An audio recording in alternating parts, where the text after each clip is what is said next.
O ito, katulad niya, nagalit tuloy si Claire Castro. Anong sabi ni Claire Castro diyan sa sa ate? Welta ang Malacanang sa video message ni Senator Amy Marcos na nagsosorry sa ama dahil hindi umano nabantayan ng mabuti ang Ito naman kasi si Claire Castro, isa rin to Lokal-loka si Amy, mas lokal-loka ito. Away ng magkapatid, nakikialaman po siya. Family yarn. Nyeta ka, Claire Castro, hindi ka naman anak. Hindi ka naman asawa, hindi ka naman jowa, hindi ka naman pinsan. Tangin na feeling mo, ikaw yung kamag-anak eh. Mas kapatid ka pa kaysa kay Amy.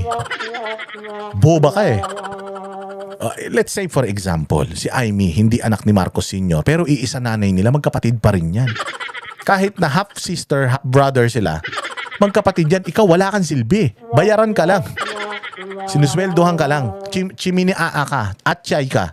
Oo, atchay ka lang ni Bongbong Marcos. Huwag kang umasta na parang putangin na mas nagsasalita ka pa kaysa kay kay Lisa Marcos. Hindi na, si Lisa Marcos nga tahimik, di pinagtatanggol ng ganyan yung asawa niya. Ikaw, di mo naman trabaho yan. Ang trabaho mo, ipakita sa mga Pilipino anong ginagawa ng amo mong tamad.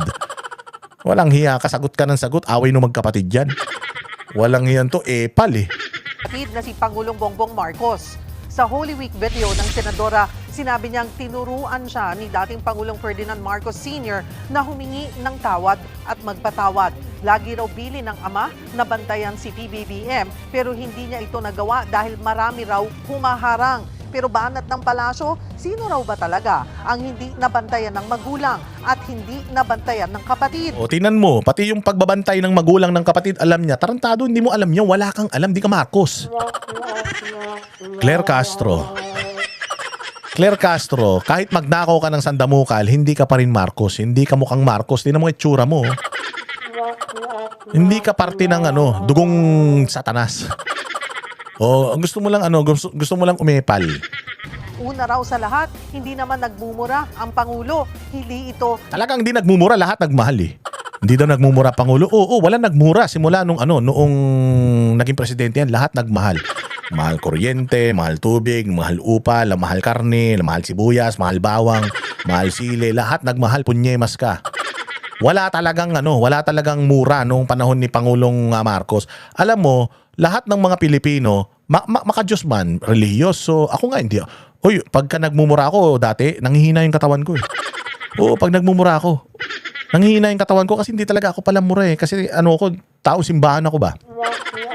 Sa kristal ako dati.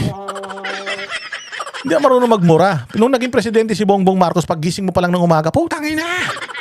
Ano nangyari? Walang kuryente. Hindi, meron. Pero yung kapitbahay meron, tayo wala. Bakit? Putol. Putol? Oo, wala tayong pambayad eh. Ang mahal eh. Puta, ragis yan. Umaga pa lang, mapapamura ka na. Putangin na! Ano tong ulam? Tuyo na naman. Oh, patutulog ka na lang sa gabi. Ganun pa rin, mapapamura ka pa rin. Putang init.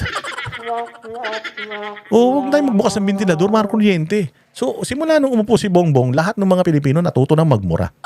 Puros mga naging palamura na. Oh, so, si Bongbong, hindi talaga siya palamura. Pero sigurado ko, minumura siya araw-araw ng mga Pilipino. Oh, tsaka talagang hindi siya nagmura, tsaka nagmahal lahat. Hindi mura.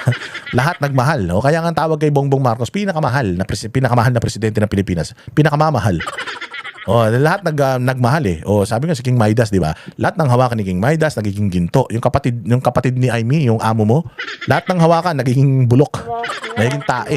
Nagme-meltdown sa publiko at lalong hindi siya nagbabanta sa buhay ni Numan. Katulad yun, nagme-meltdown, nagbabanta sa buhay ni naman. Si Inday Sara na naman yung pinatutungkulan mo. Si Amy yung nag-apologize eh.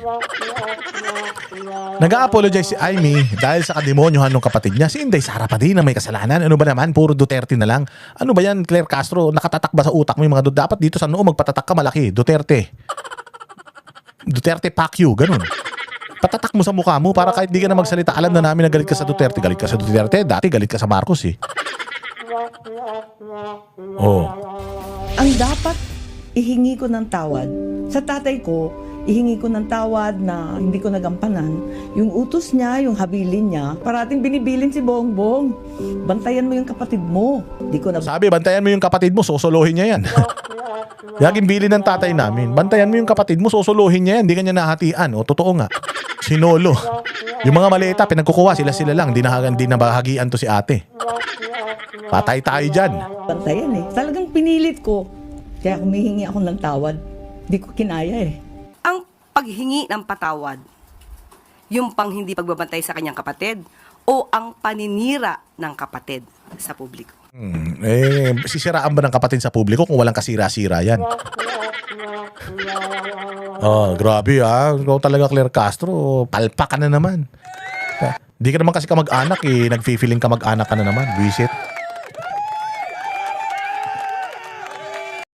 Kami ang boses ng masa, hindi natatakot.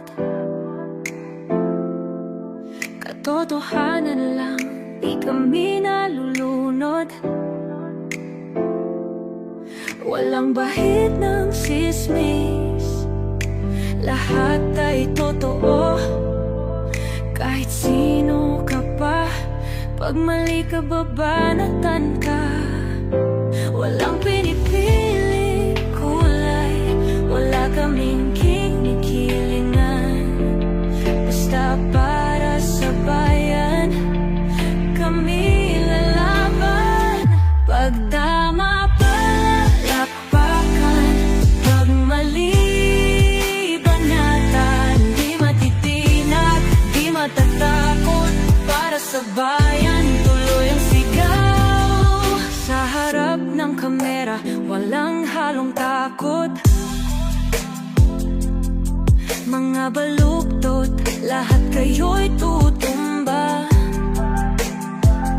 Ang hustisya at totoo, yun lang ang mahalaga.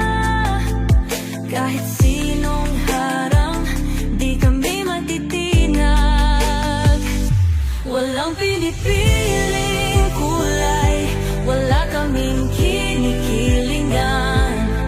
Basta para sa bayan, kami lalaban.